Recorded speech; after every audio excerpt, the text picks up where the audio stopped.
Treneri, kaip vertinat, kad Augusto Lima išvažiavo serijos metu, gimė vaikas, viskas aišku, bet kaip jūs vertinat, kad jis išvažiavo, paliko komandą? Kaip aš vertinu?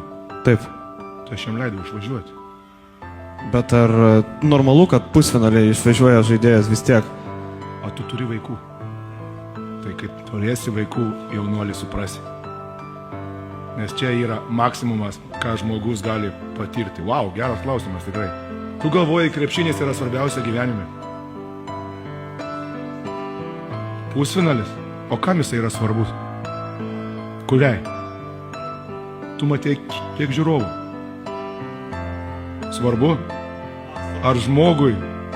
Tai tu kaip vaiką pirmą savo pamatysi, tai tu suprasi, kas yra gyvenime svarbiausia. Ateik su manim pašnekėti tada. Nes nieko negali būti didingesnio pasaulyje kaip vaiko gimimas. Patikėk manim. Nei titulai, nei niekas. Augusto Lima yra dabar padangėse ant emocijų. Aš labai džiaugiuosi už jį.